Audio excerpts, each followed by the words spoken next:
In a single night in March 1945, this city burned, and 100,000 people were gone before sunrise. 16 square miles of homes and temples vanished, and witnesses said the glow could be seen 150 miles away. 80 years later, that same ground holds the largest metropolitan area in human history, home to 37 million people. Its trains apologize for leaving 20 seconds early. Its economy is bigger than most countries on Earth. This is the story of Tokyo, a city destroyed and rebuilt so many times it should not exist. And yet it does. For most of Japanese history, this place was nothing, a marshy fishing village on the edge of the Kanto plain. It was called Edo, meaning estuary. The real power lay 300 miles west in the imperial capital of Kyoto. That changed because of one man, a patient and ruthless warlord named Tokugawa Ieyasu. In 1600, Ieyasu won the battle that ended a century of civil war and made him master of Japan. 3 years later, he took the title of shogun, and instead of ruling from Kyoto, he ruled from his own castle town, Edo. Then he did something brilliant. Every feudal lord in Japan was ordered to spend alternating years living in Edo. Their wives and children stayed behind permanently, polite hostages guaranteeing loyalty to the shogun. Hundreds of lords and their armies of samurai, servants and merchants funneled money and people into one city. 5 great highways were built to carry them. Merchants followed the money, and craftsmen followed the merchants. By the 1720s, Edo held over 1 million people, larger than London or Paris at the time. It was a megacity built without electricity, without steel, without a single machine.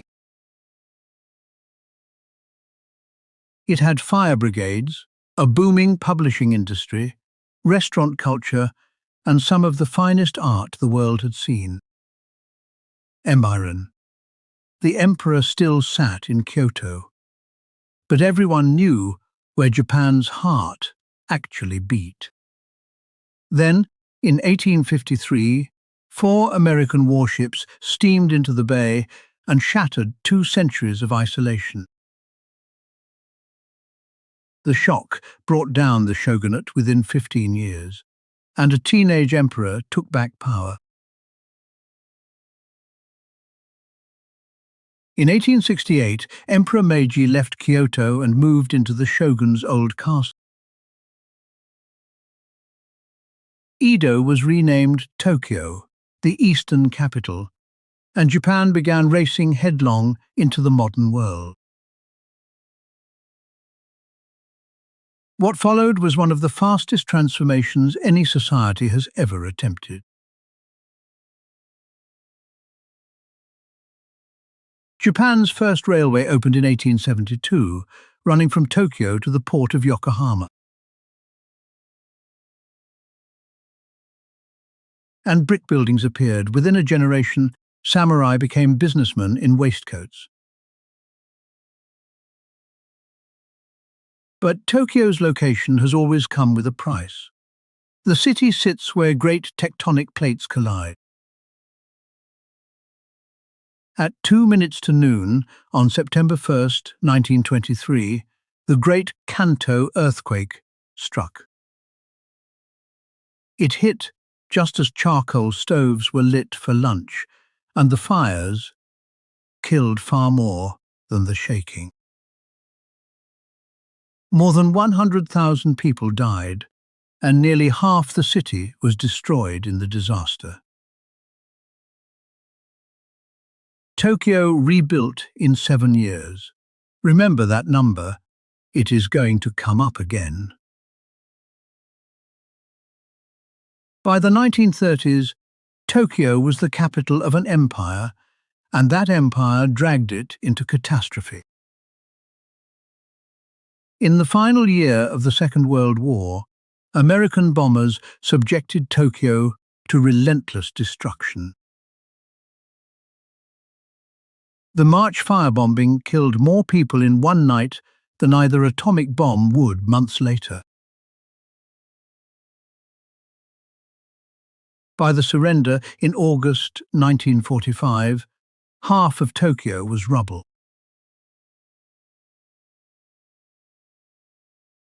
Its population had collapsed from nearly 7 million people to fewer than 3 million.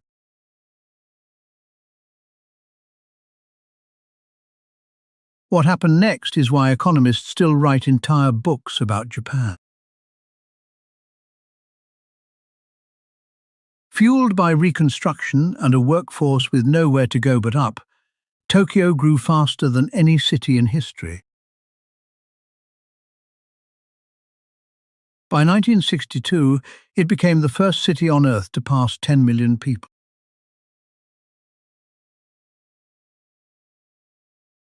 And in 1964, Tokyo threw a coming-out party, the Olympic Games. They were the first games ever broadcast worldwide by satellite and Asia's first Olympics. 9 days before the opening ceremony, Japan unveiled the Shinkansen.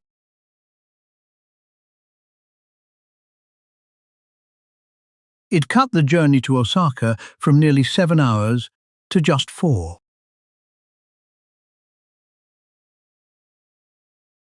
"19 years after being a burned-out ruin, Tokyo was showing the world the future. By the late 1980s, the boom became delirium, a bubble economy unlike anything before it. At its peak, the land under the Imperial Palace was said to be worth more than all of California. The bubble burst, and Japan spent decades digesting the hangover, but Tokyo itself never stopped working. Today, Greater Tokyo is home to around 37 million people, more than the entire population of Canada. By any conventional logic, a city this size should be dysfunctional. Instead, it may be the best-run megacity on Earth.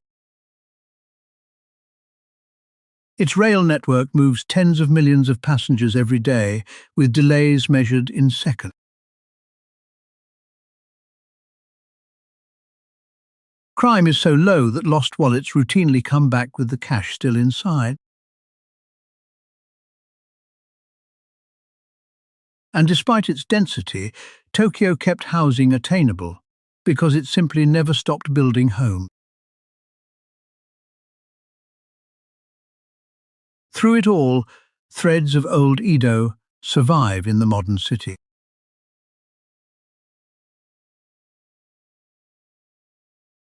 The Sumida River Fireworks Festival dates back to 1733.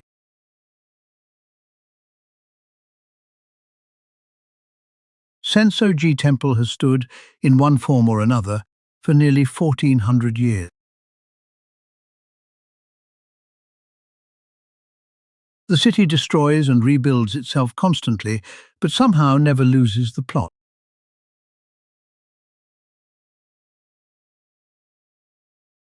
Because Tokyo's story is not really about buildings or trains.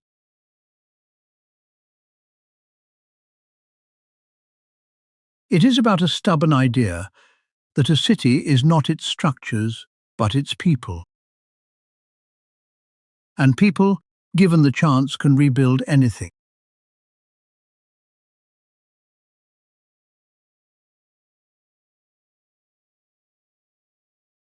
Next time, we travel to a city with the opposite story, a city that was the center of the world twice. Until then, remember Edo, the fishing village that became the greatest city in human history.